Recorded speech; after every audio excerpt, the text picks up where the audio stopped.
التليفون شوية، تبعت رسالة لأخوها وتقول له إن أسامة بيضربها وبيعتدي عليها وإنه غالبا هيموتها. أخوها اللي كان لسه واخد على خاطره من فاتن ما عطاش الرسالة حقها الطبيعي. فاتن تحس إن محدش جاي، تتخانق مع أسامة وتهدده تهديد مباشر إنها هتعلن الجواز. وهنا أسامة يخاف ويقرر إنه لازم يتخلص من فاتن.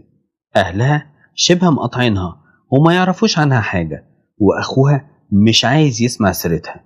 يدخل المطبخ ويجيب سكينة ويقتلها بنفس اللحظة بكل برود، ويقطع راسها ويرميها في كيس زبالة في المطبخ، ويقعد جنب الجثة مش عارف هيعمل ايه.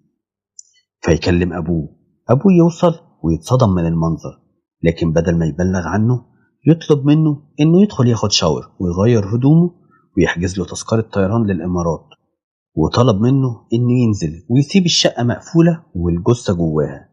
بس أسامة وهو خارج نسى إنه رمى راس فاتن في كيس زبالة قدام الباب.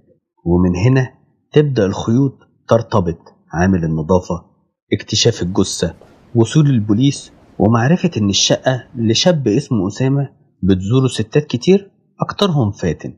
بالصدفة في نفس اللحظة يوصل أهل فاتن للمكان ويسألوا البواب ويعرفوا إن صاحب الشقة هرب بعد ما قتل واحدة من الستات اللي كانت بتجيله. يتذكروا الرسالة اللي بعتتها فاتن لأخوها من ساعات قليلة ويبلغوا البوليس فورا.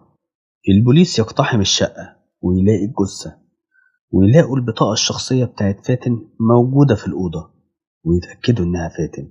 أهل أسامة ينصدموا، ينكروا معرفتهم بوجود فاتن من الأساس.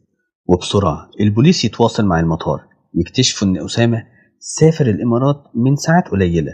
يتم التنسيق مع الانتربول ويتم القبض على أسامة وترحيله للقاهرة. في التحقيقات يعترف بكل شيء، لكنه بيبرر فعلته بأنها كانت بتهدده بالفضيحة، وإنه ما كانش قاصد إنه يقتلها، وإن السكينة كانت موجودة بالصدفة في الصالة. وبسرعة تمت محاكمة أسامة وصدر ضده حكم بالإعدام. أما الأب فأخذ سنة سجن